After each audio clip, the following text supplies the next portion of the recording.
na svou čest, jak dovedu nejlépe. Milovati vlast svou, republiku Československou a sloužit jí věrně v každé době. Plniti povinnosti vlastní a zachovávati zákony skautské. Duší a tělem býti hotov, pomáhat bližním. K tomu mi dopomáhej Bůh.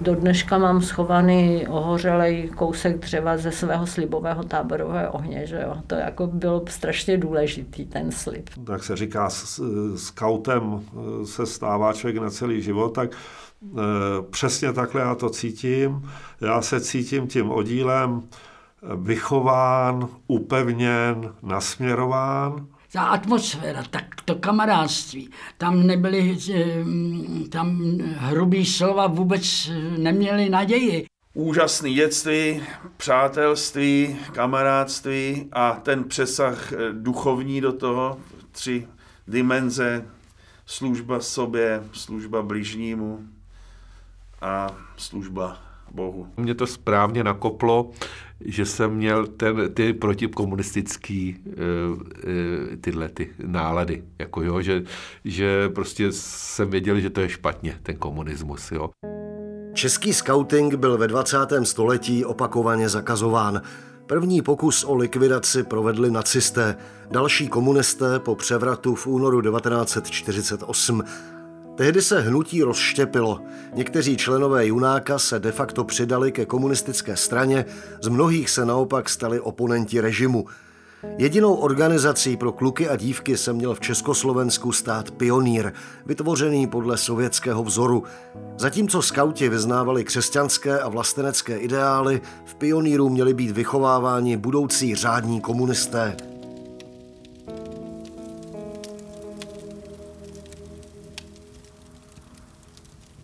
Chodil jste do Pionýra? Chodil jsem do Pionýra. A jak jste to jako ten kluk, který byl předtím scout, tak jak jste to jako zvládal? Nebo jak jste to vnímal? Vnímal jsem to, že my jsme tenkrát chodili do přírody, kdežto ten Pionýr byl ve třídě. Prostě to bylo pokračování, že jo, a zavazujeme se, že Františkovi Novákovi, který propadá z dějepisu, pomůžeme a zavazujeme se sběr a zavazujeme se a to byly prostě takovýhle věci. A už tenkrát jsme to cítili jako strašlivý šustění papírem. To byla, alespoň na té škole, kde my jsme byli, to byla absolutně formální věc. Prostě jednou za týden byla pionýrská schůzka, kde se dělala prezence, tam se prostě přišlo a zase se odešlo. A v té době škola vyžadovala, aby se chodilo do školy v pionýrském šátku, tak jste ráno přišel do školy a učitelka vám řekla, jak to, že nemáš šátek, no. A já jsem říkal, tak já si ho zítra vezmu. No, tak. Já jsem v podstatě do Pionýra vstoupila v 7. nebo v 8. třídě. Po třídní zkusce rodiče prostě se domluvili, že teda musím. Jednak jsem byla vyvěšena jako ty, kteří nechodí do Pionýra na černé listině. A jednak ale maminka byla pozvaná do sborovny nebo ředitelny a bylo jí řečeno, že by mi nemohli dát doporučení na střední školu. Slibuji před svými druhy, že budu pracovat, učit se a žít, podle pionýrských zákonů, abych byl dobrým občanem, své milované vlasti, Československé socialistické republiky a svým jednáním chránit čest pionýrské organizace Socialistického svazu mládeže. Už od roku 1948 končili mnozí skauti v protikomunistickém odboji. Byli odsuzováni v politických procesech, odcházeli do exilu. Oddíly přežívali tajně, později pod krytím tělovýchovných a turistických organizací. Já jsem se do toho oddílu dostal zhruba před 12. rokem svého života. Byl to oddíl, o tom se neříkalo ani šeptem, že by byl skautský, prostě nějaký oddíl. To patřilo pod Slavoj Vyšehrad.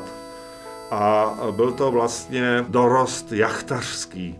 Hlavní výhoda tohohle oddílu byla, že to byl jaksi ostrůvek normálnosti v nenormálním prostředí. V 60. letech nastalo v Československu politické uvolnění. Byly například povoleny nepionýrské tábornické kluby.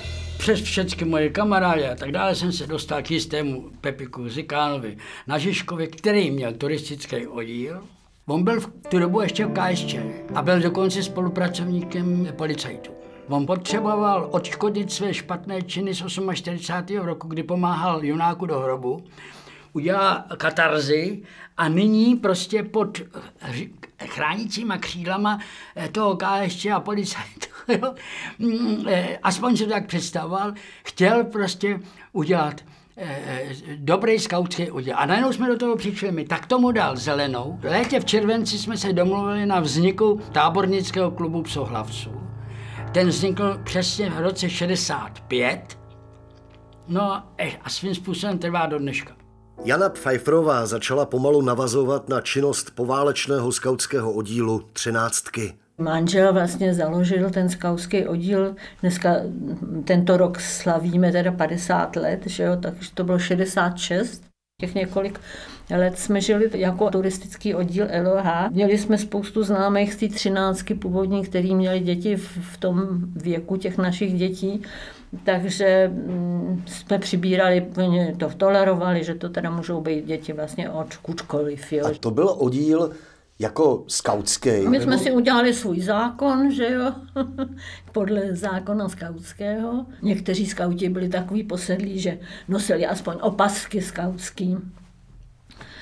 Tím se pak dostali do maléru třeba, že jo, no tak my jsme tyhle jako takový, ty tajné věci jsme nechtěli dělat, aby jsme neublížili dětem. Ty psohlavci mě vyslali za posledním žijícím náčelníkem skautů. Kdo to byl? Doktor Rudolf Pleiner. On se nechal znova vykládat podobně, jako vykládám, ne moji, ale tu genezi těch psohlavců a kdo tam je a jak to děláme a tohleto. A pak se vypnul ve svých, nevím, 65, kolik mu tehdy bylo, takovému stařeckému, promiňte, gestu a vstal a říkal, medvěde, oni tehdy mě říkali, medvěde, teď nebo nikdy. Za 14 dní nebo za týden vyšla naše tisková zpráva, myslím, že to bylo ve Svobodném slově, tábornický klub Psohlavci se přejmenoval na Junácký klub Psohlavci Praha. A tím začal ale obnova skautingu. Opět nastupují junáci do služby vlasti.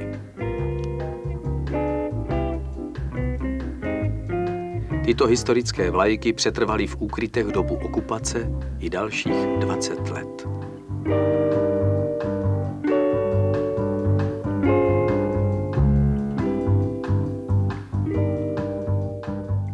Na jaře 68. mě potkal někdo, který mi řekl, já tě znám, my jsme spolu běhli vlčata, pojď, my zase obnovujeme oddíl, přijď.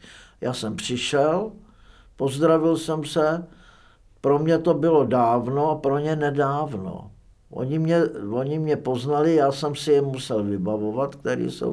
Na zimním stadionu se sešli činovníci bývalí, no a ti tam vyhlásili obnovení junáka v Československu a v Mladé Boleslavi. Byly tam takové cedule, na tom byly napsány čísla oddílů historicky od 1 do 9. No a tak tam jsem se vlastně přihlásil do 8. oddílu, protože ten vodní skauting mě připadal takový, jako, že to ještě něco navíc. Pro ty vedoucí to bylo hektický v tom směru, že chtěli vlastně mít už, aby se prezentovali skauti v průvodu, takže se podařilo několik desítek dětí okoreovat, dát jim zelený košile. Byl to prvomájový průvod. Získali obrovský respekt a aplaus. Nebyla klubovna, ty Říčany, že jo, malí, prostě to, my jsme se scházeli po různých místnostech, co nám dopučoval, jako takový jako klubový a jaký svaz zahrádkářů a takový. Že ten boom byl obrovský. Na ty Říčany, který tehdy měli 7-8 tisíc obyvatel, tak v tom oddíle bylo 40 kluků.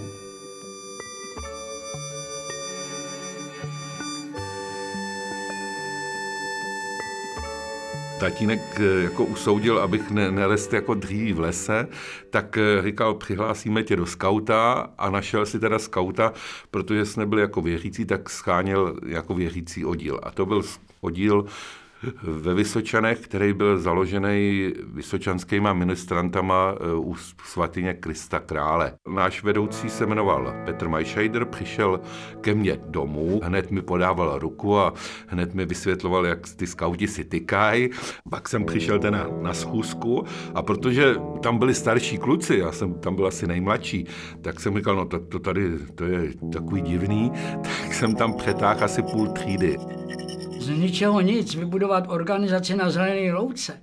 My jsme ale dokázali si zřídit junáckou informační službu a pomocí novin a jsme tam zvali všechny zájemce o obnovu skautingu. A to vám takhle přicházely ty registrační archy a já jsem kontroloval, jestli je to dobře vyplněný a počítal stavy a viděl jsem přímo, jak ta organizace roste. Do několika týdnů ta organizace měla 70 000 lidí.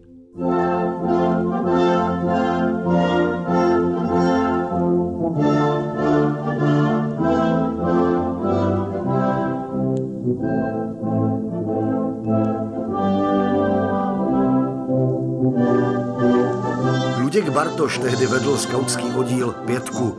Dosud fungoval tajně pod tělovýchovnou jednotou Slavoj Praha. My jsme ta 50. a raně 60. léta prožili ve velké izolaci. Ta nálada v tom oddíle byla taková, že se nám tam vlastně do toho skautingu zpátky moc nechce. My jsme vlastně v rámci toho oddílu museli hlasovat, jestli se k tomu připojíme. Prošlo to tedy, ale že vůbec někdo pochybuje, že bychom se měli přihlásit k vlastním kořenům, tak to mě jako docela zasáhlo. Já jsem byla členkou dívčího náčelnictva. Hlavně bylo třeba obnovit celý ten systém toho vzdělávání těch vůdců. Takže jsme stanovovali jaksi ty pravidla, co ty vůdcové mají se naučit, co mají vědět a ty zkoušky jsme připravovali. Teď najednou byl kolem nás spousta lidí připravených nám radit, jak teda to obnovíme. Oni se snažili navázat na ten uťatý strom. A to, že z toho stromu takhle jaksi po stranách vyrašily životaschopné větvičky, to se vůbec nebralo v potaz. My jsme měli nepřetržitý problémy s ústředím. Protože jak to, že nemáte šátek, jak to, že tohle a jak to, že tamto a my jsme vlastně vždycky utekli někam do toho lesa a jakmile jsme se vrátili, tak jsme zase museli odpovídat na naprosto nesmyslný dotazy.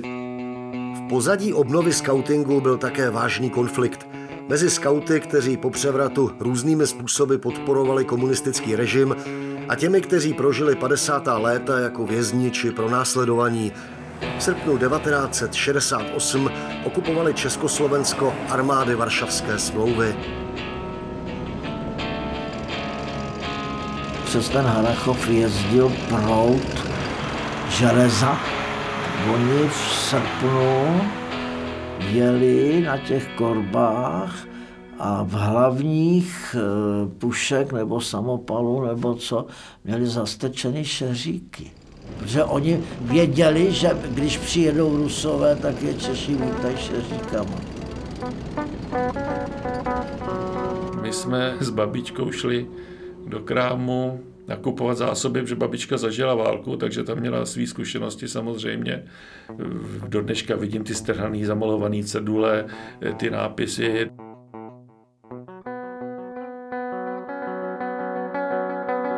Když sem přišli Rusové, tak my jsme ten scout dělali nadšeně, ale táta mě říkal, no tak hele, máme a máte pohehe, že jo. Což já jsem jako nechtěl, ani jsem to v té době fakt nevnímal, jo. My jsme pořád jeli. Ve dnech 24. a 25. listopadu 1968 sešli se v Praze delegáti junáckých oddílů z Čech a Moravy na svém 3. sněmu, který byl v roce 1948 odložen na neurčito. Byla to zastávka na cestě několik měsíců předtím nastoupené. Na níž junáci přehlíželi události minulého 20letí a zamýšleli se nad cestou časů příštích. Zvolili si nové vedení, jemuž s důvěrou vložili do rukou kormidlo junácké lodičky na vlnách ne právě nejklidnějších. Náčelníkem Junáka byl po válce i koncem 60. let doktor Rudolf Pleiner.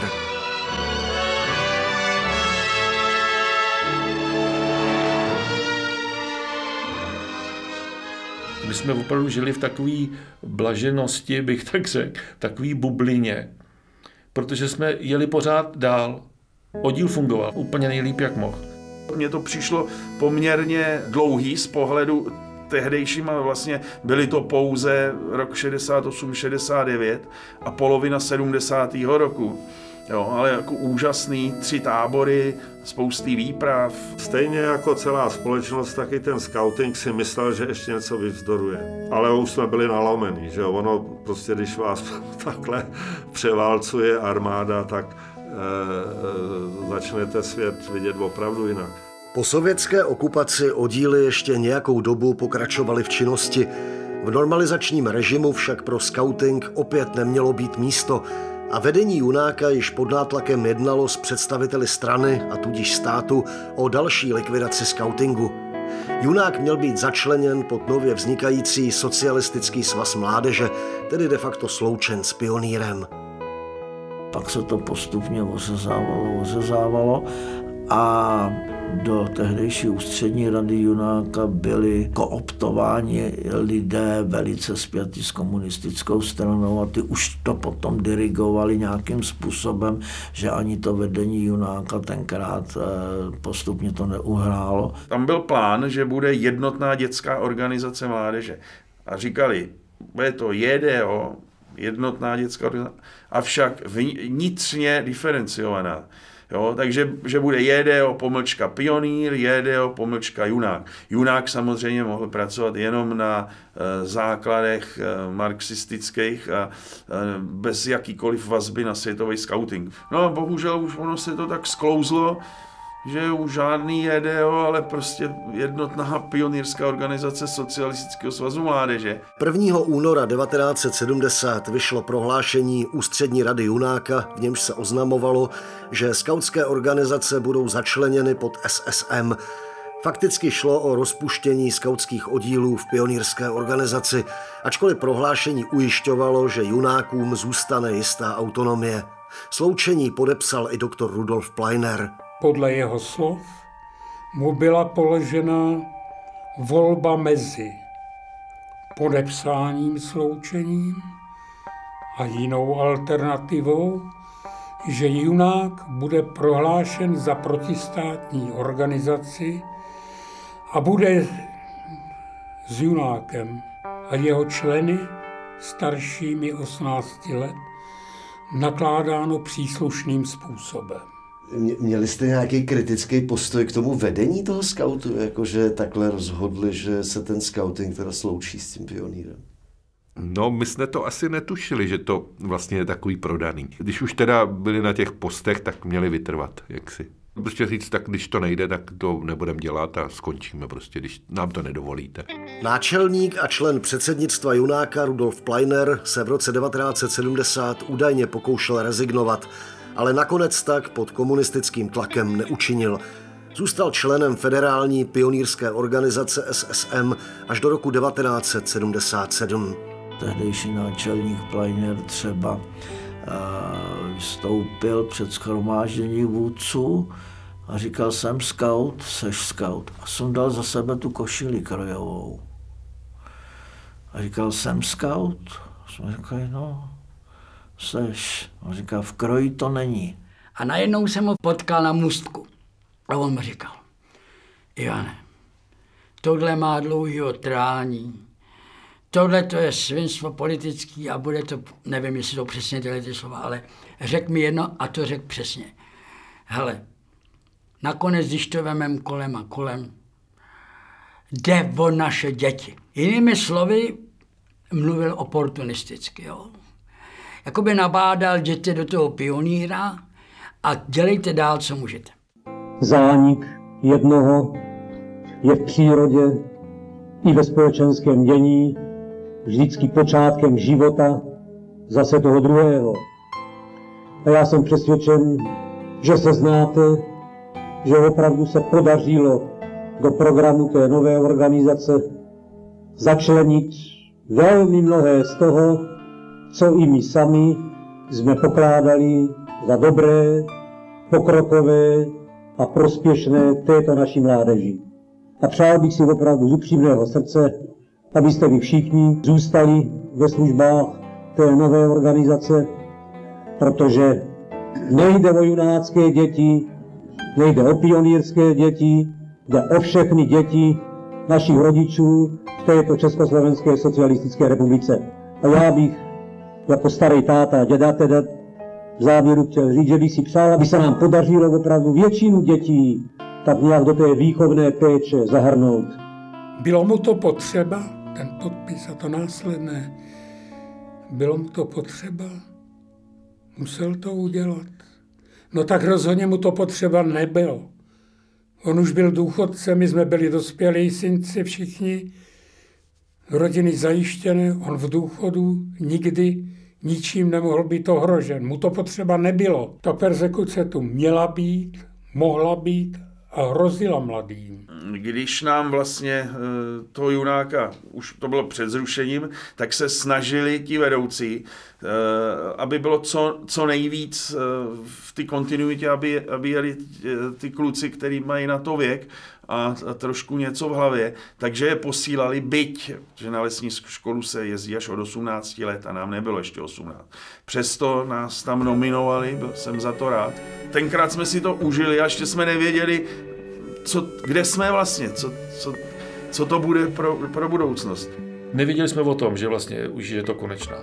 Pak jsme se o tom bavili s tím, že oni to věděli a snažili se pro nás ten poslední tábor v tom roce 70 udělat maximální, aby jsme si jako udělali ještě zkoušky, aby jsme si to nejvíc užili a vůbec jsme nikdo netušili, že když jsme z toho tábora odjížděli, že přijdeme do klubovny na podzim a oni nám řeknou konec. V tom 70. roce já jsem měl být rozhodčím na prvních závodech vlčat v republice. Já jsem tam přijel někdy vlakem kolem půlnoci a na tom místě, kde se měli konat druhý den závody a já tam měl dělat rozhodčího, tam nebyl nikdo. Ale nejen, že tam nebyl nikdo, ono tam nebylo nic. Najednou mě v noci někdo chytil za rameno, říkal, ty seš vezír, pojď sem, tadyhle budeš spát, ráno odjeď. Ty závody byly odvolány, protože vzhledem k tomu, že se junák ruší, tak měly být pod vlajkou SSM, což zase odmítli pořadatelé. Ta besídka v 70. roce byla taková dost i smutná, protože z začátku byla stromeček, dárečky, koledy a tak dále. Na závěr teda jsme se vlastně se skautingem s tím způsobem loučili, protože jsme viděli, že teda je konec. Udělali jsme slavnostní nástup, všichni jsme byli v krojích a maminka odepínala děvčatům postupně skautské oznaky, připínala oděl vlajku s tím, že tu vlajku uloží a že ji schová na časy. No a pak jsme končili vlastně skautskou hymnou, písničkou, proč s tím se máme rozejít.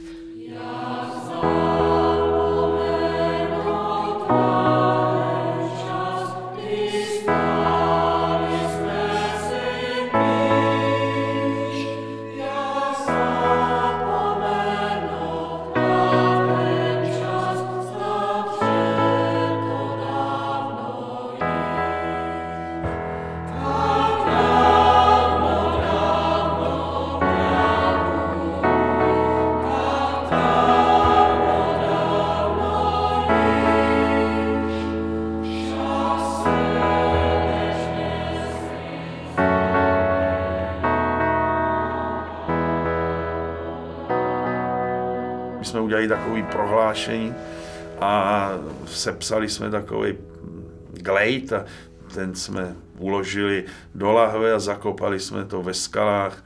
A tam bylo, že jak nám něco vemou ze skautského kroje nebo něco takového, takže končíme. No, tak jsme to taky splnili.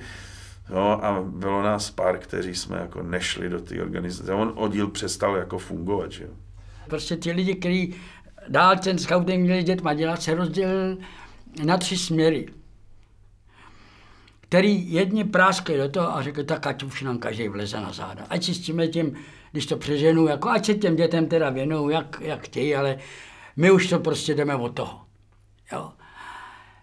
Pak bylo druhý směr, který říká, a víte co, pojďte, dáme se do toho pionýra, případně ho zevnitř rozložíme, ale a když nás nechají, když oni nás nechají, když oni nic víc neumějí, tak si to budeme dělat hol pionýru, ale budeme skautovat dál. To byly ty oportunisti, že? No a pak byl ten třetí směr a to jsme byli zase my, ty, kteří jsme dělali to ilegálně předtím, tak jsme zase hezky šupky, župky, dubky do toho undergroundu jsme se stoupili. Záleželo na těch vedoucích, jestli byli ochotni akceptovat tuhle potupu nebo tenhle kompromis a zůstat, nebo to zavřít. Jo. Velký města to měli jednodušší.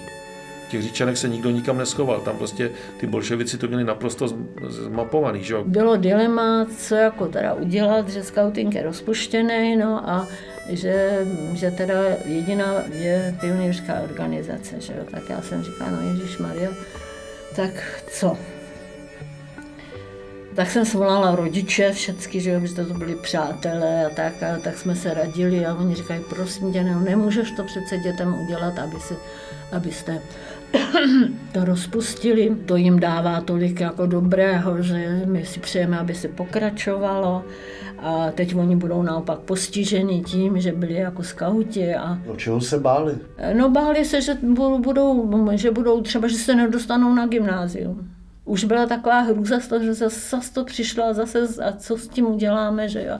Taková rezignace na něco a já jsem taky nebyla žádný bojovník, že jo, samozřejmě, abych řekla, půjdem do ilegality někam, nebo co budeme dělat. No tak nakonec jsme se s manželem jak si rozhodli, že teda vstoupíme do toho pionýra na Praze 2.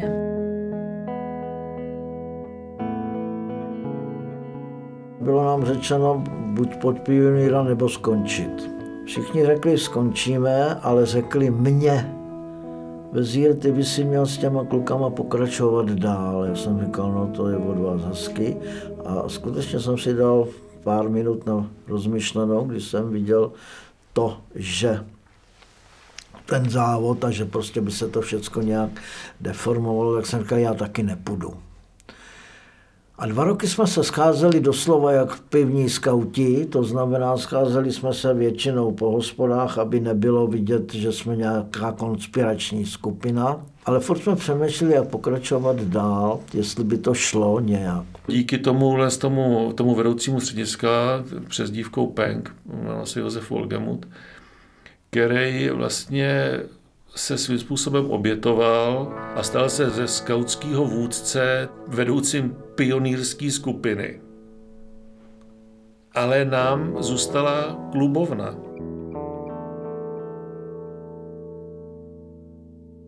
No to pro nás bylo taky jednoduché, my jsme neměli klubovnu, my jsme prakticky neměli žádný inventář, takže jsme o nic nepřišli. Asi mnohé oddíly, které vlastnili třeba klubovny, já nevím, stany, já nevím co všechno, tak asi měli dilema, protože řekli, když tam nepůjdeme, tak nám to všechno seberou. Takže mnoho těchto oddílů si řeklo, tak zkusíme to a přišlo do toho pionýra. No. Během roku se to úplně rozklížilo, protože vlastně ty vedoucí odešli, ty původní, zůstal tam jeden ten bývalý vedoucí toho střediska a ten program vyšuměl do ztracena, takže vlastně se to rozpadlo. Udělal se ještě ten jeden tábor v roce 71 a v podstatě pro nás byl konec. Kým řekl, buď to teda skončíme, anebo půjdeme do ilegality. A my jsme se všichni dohodli, že teda budeme pokračovat dál, ale ilegálně.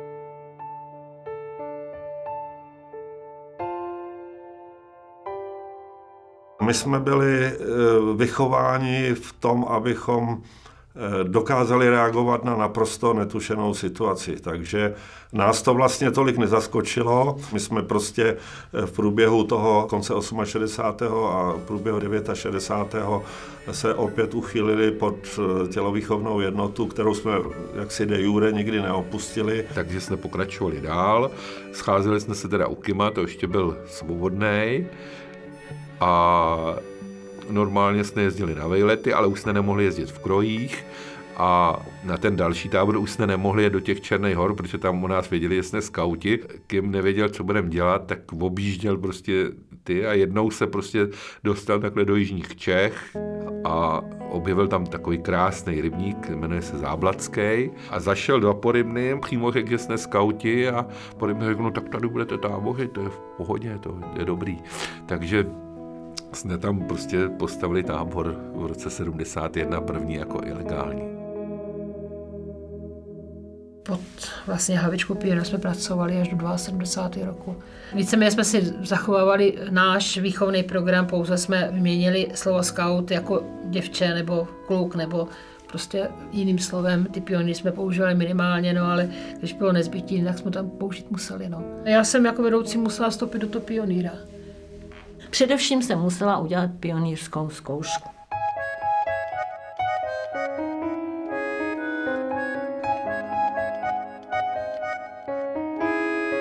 To byly takový hovadiny, to byla nějaká ideologie jenom, jo, no tak jsem prostě to, co si přáli slyšet, tak jsem jim řekla, jo.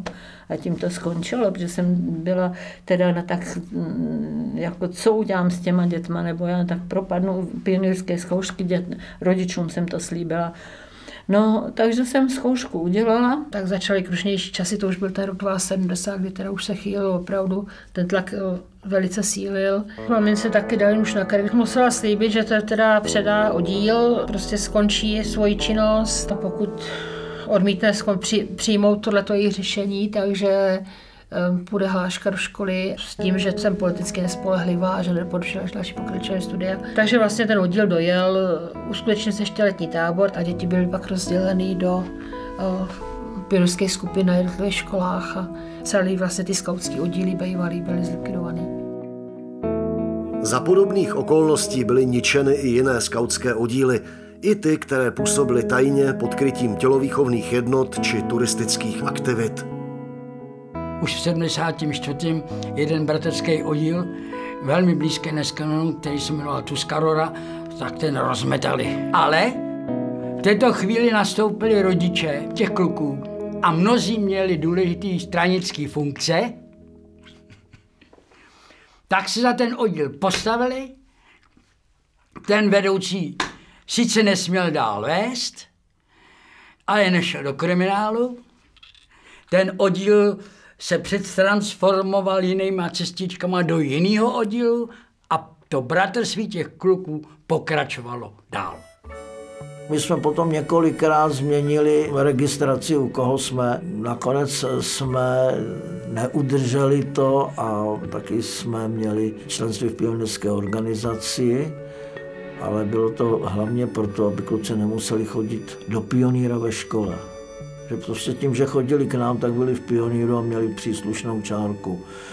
My jsme hodně dělali to, aby k těm klukům se takových těch povinností dostalo co nejméně. My jsme tomu říkali, že nastavujeme záda nebo hruď za ty kluky, aby ty to měli co nejjednodušší.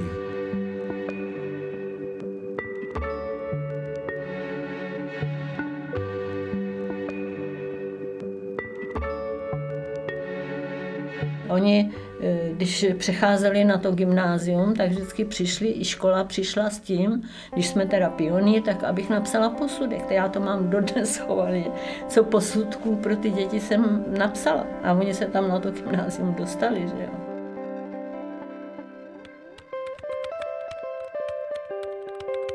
Jednou za život jsem oblékla svazáckou košili. Ani jsem ji neměla doma, musela jsem si ji půjčit. A museli jsme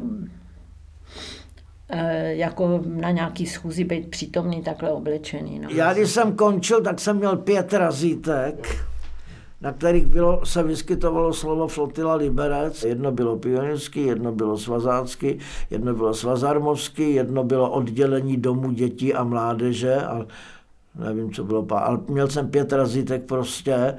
A z každého, co nám dovolovali možnosti, tak jsme vždycky vytáhli ten segment, který k ty skautské praktické činnosti patřil. A ten pionýr a svaz mládeže byl prostě proto, aby kluci nemuseli být organizovaní jinde. A prakticky se to uskutečňovalo jenom tím, že se platili příspěvky, že jo, nic víc.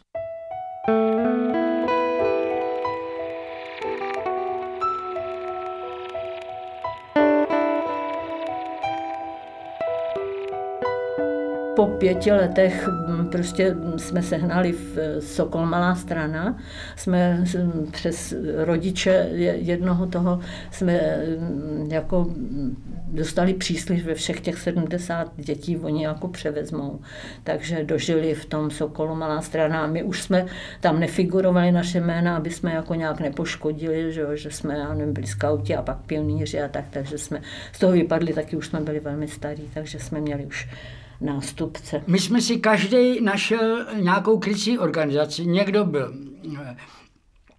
myslím, že zrovna v té Viktorii Žižkov, někdo byl v tělovýchovní jednotě XY, druhý to skutečně zkusil třeba i v nějakým pionýrským oddíle, než zase musel utéct, protože to tam nešlo. Každý si hledal tu vlastní cestu i proto, že jsme se museli rozatomizovat. Nemohli jsme nějak unblock, nějak to by jsme byli uchopitelní. Oni si mysleli, že ten scouting budou dělat vlastně jako by třeba v té turistické organizaci a že jako si to budou dělat furt jako stejně. Jenomže ono to tak pravda nebyla. Prostě ta ideologie tam do toho vstoupila a oni nakonec i ty turistické oddíly, ty tomy a tak dále, ty všechny musely být pod pionýrskou organizací. A to my jsme nechtěli. Ve druhé polovině 70. let dospěla generace dětí, které se stávaly skauty před sovětskou okupací. Sami teď začínali vést oddíly.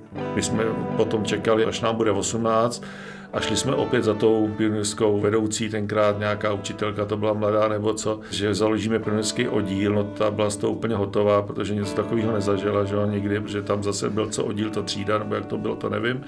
A vlastně jim vznikly s tím problémy. Protože si vědělo, že jsme ty skauti bývali, že? A my jsme vyhlásili nábor a teď se nám přihlásili děti, což byly děti rodičů, kteří věděli, že my jsme skauti bývalí. A přihlásili tam svoje malé děti, některé byly předtím třeba ve Vlčatech a tak dále. Takže jsme měli nějakých 12, 15 do 20 dětí a začali jsme do té svý v úvozovkách klubovny zase chodit. Tam nebyla jiná možnost, než uskovat pod tou pionýrkou. Tam nebylo kde, že? V těch Říčanech ne. V tom malém městečku by nebyla. A my jsme se nějak jako drželi té klubovny hlavně, že jo. Protože jsme měli tu zkušenost, že bez té klubovny mít se vůbec bez toho zázemí, je to strašný. Nedělal bych to jinak. Potom vlastně v tom roce 75 většina těch starších odešla, nás tam zůstalo asi 4 až 5 a s Jirkou Navrátilem, se Siránem jsme začali jako verbovat ty malé děti, že jo. 2-3 roky jsme se scházeli u nás doma ve sklepě, kde teda byl takový sklepní byt, tak tam jsme měli klubovnu. Ty sousedi viděli, že tam chodí v pátek odpoledne prostě haldy dětí a nic se z toho nestalo nikdy, no. Vy jste všichni mezi sebou normálně věděli, že jste skauti? Ano, my jsme věděli i ty, když přišli nově příchozí, tak věděli, že jedou do skautského oddílu, protože jsme to probrali jako s jejich rodičema třeba. Že to bylo takový spiklenectví. Takový spiklenectví to bylo, ano. Ty 70. leta to byla ta normalizace tuhá. Tak to jsme museli dokonce nosit ke kontrole ředitelce školy kroniku.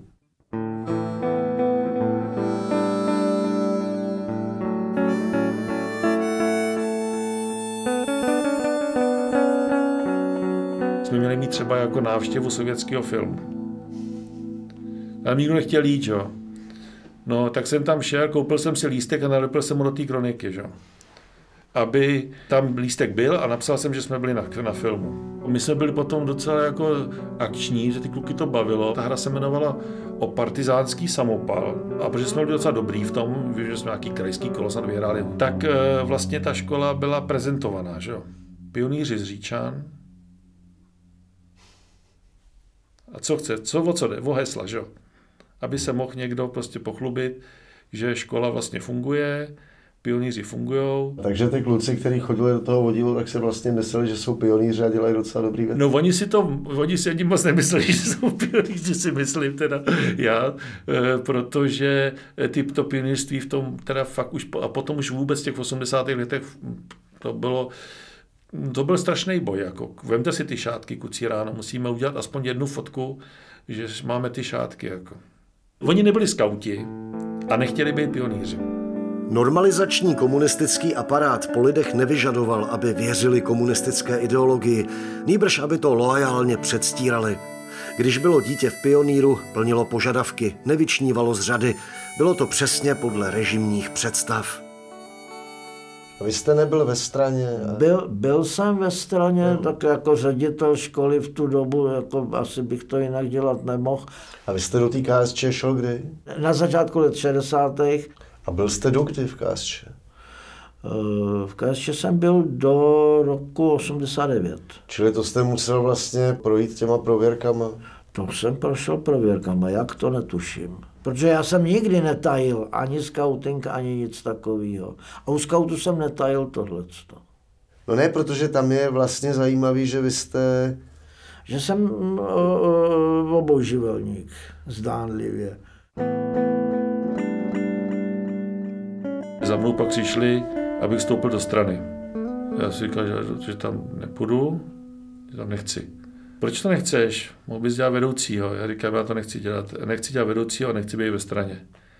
A říkám, no ale to se musí nějak zdůvodnit. Já říkám, no tak já to můžu zdůvodnit snadno, ne? Já byl scout. To by nevadilo. Říkám, vadilo, já nechci být ve straně.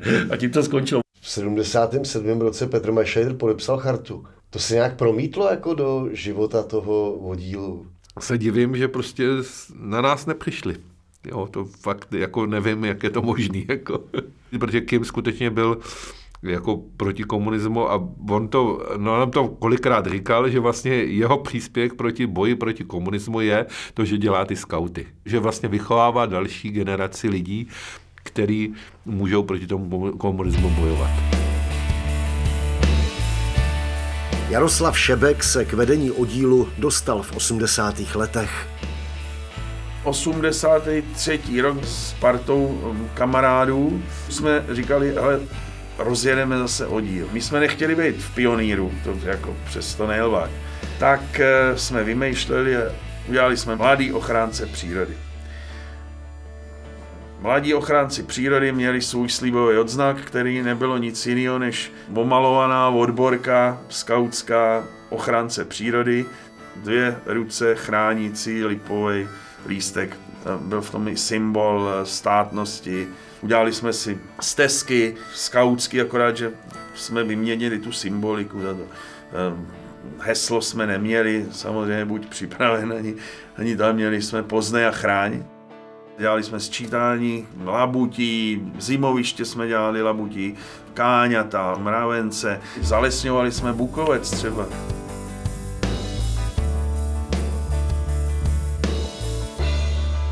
A kdyby se to mělo jako definovat, tak vlastně, když se o tom teda ani nemluvilo v tom oddíle, tak z toho skautství zůstalo jako určitý postupy výchovy, Postupy výchovy, systém družinový, systém družinový, samozřejmě hry, romantika, tábornictví, samozřejmě žádný skautský ideály se nefungovaly, ale ono se neproklamovaly ani ty ideály pionýrský, že jo? Přísahali jsme teda na vlajku československou, kterou měl Kim v roce 68, když oni šli do Prahy vlastně k rozhlasu, zachraňovat rozhlas a tam bylo pár lidí zastřelených a Kim jednu tu vlajku namočil do krve toho mrtvého člověka, aby byla jako na paměť toho, že vložil za svoji vlast život. Hlásili jste se jako otevřeně k tomu skautingu? Víte co? Hlásili. A dělali jsme to třeba tím způsobem, že jsme vyjeli na starý tábořiště v Lipnici na Moravě, kde tedy bylo první tábořiště, kde tábořil Svojsík. Sjížděli jsme se v noci, pak zaženete oheň, je to taková až mystická záležitost a teď tam někdo ze starších promluví, kde se nalezáme, co se tady dělalo, co se tady konalo a zase jsme se každý rozjel po svých lidí, jednak to mělo romantiku, dobrodružství a pak tam byl ten skautský ideál. Ráno byl nástup jakoby v civilu, když jsme teda v nějakých trenérkách nebo v kraťasech, bez nějakého označení a večer naopak, když byla tma, tak jsme měli nástupy až za tmy a to jsme se převlíkli teda do krojů a v těch krojích jsme jaksi odspívali skautskou hymnu a to ještě jsme si jako dávali bacha, jestli tam nejde nějaký borůvkách, ale večer už většinou nikdo tam se kolem nás nehejbal. Jakmile jsme se dostali do příznivého světla a mohli jezdit za hranice, tak my jsme za hranicemi skautovali naplno. Vyjeli jsme do Maďarska, vyjeli jsme do Rumunska a tam jsme dělali všechny naše zvyky, obyčeje i takový, že už na první pohled třeba nějaký gest znamenalo, že se hlásíme k poněkud jiné ideologii. My jsme vlastně měli ty skautské košile, na kterých jsme neměli nic našito, to jsme měli odpáraný a měli jsme takovej filc, na tom jsme měli patentky jsme měli na košilích a na tom filcu jsme měli našitý ty skautský symboly. Tam jsme měli domovenku, číslo oddílu, měli jsme tam slibovou lili, po případě nějaký, jestli jsme rádce nebo podrádce a pak jsme tam měli takový ty služební léta, lipový lístky. A to vlastně bylo přicvaknutý na levé straně košile, na té kapse a v případě nutnosti se to dalo rychle strhnout jako z té košile. My jsme nelpěli z našeho hlediska na fangličkách. My jsme přechodem do té ilegality neměli slib, neměli jsme skautský zákon, neměli jsme takovouhle věc, ale jednali jsme podle toho. A v tom je ta podstata. My jsme posléze zjistili, že přeci jenom nám nějaké to desatero chybí, takže jsme se k tomu vrátili a nemenovalo se to skautsky, dostalo to nějakou jinou věc, ale je to prostě transkripce jednoho do druhého. Ale tím klíčem je chovat se podle něčeho. My jsme výchované organizace.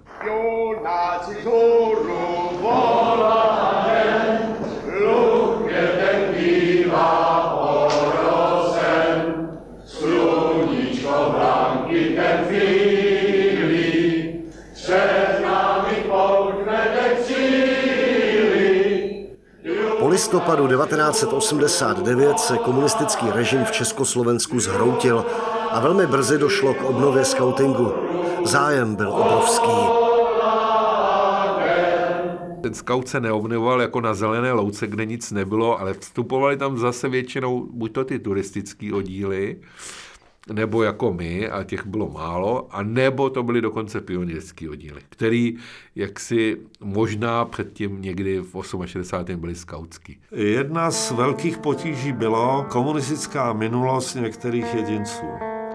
A to je podle mého soudu dvoustranně bolestná záležitost. Na tom začátku byl cíl proniknout do té struktury a škodit jí zevnitř, no ale pak mezi tím se zase někteří ty jedinci dostali někam, kam by se bez toho nedostali. Mohli získat a získali, řekněme, v hierarchii společenské významnější místa, než kterých by byli schopni dosáhnout bez tohohle. My jsme se nějakou dobu dosti pohádali s těmi, co těch 20 let to nedělali a patřili původně k tomu našemu původnímu oddílu.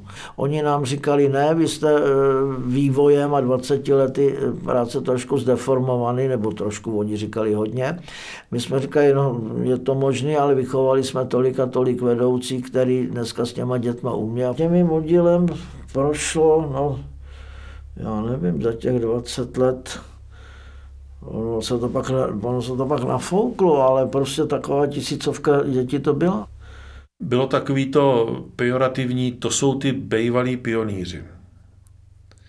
Na mě si tak moc jako netroufli, protože já jsem, o mě věděli, že jsem byl teda ještě scout, že opravdovej v tom dobí 68-70, ale ty, co vyrostli jako v tom mezidobí, i v tom oddíle třeba mým, tak na ně oni nasazovali a vedl jsem s nima velký boj o tom, že kdyby to nebylo, tak jsme nic už ani možná neobnovovali. Jo.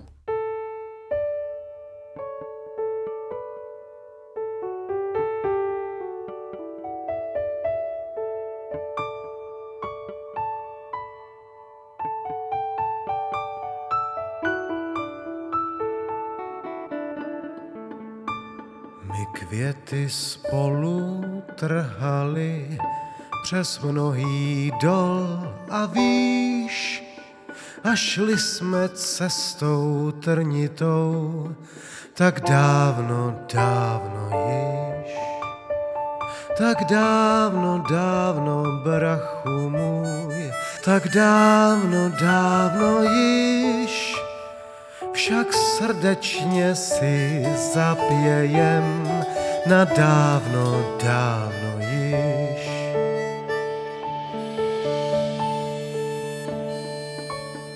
Proč s tím se máme rozejít, co každý z nás měl rád? Proč s tím se máme rozejít bez víry na návrat? To není loučení, ač chvěje se nám hlas. Jsme spolu pevně spojení a sejdeme se zas.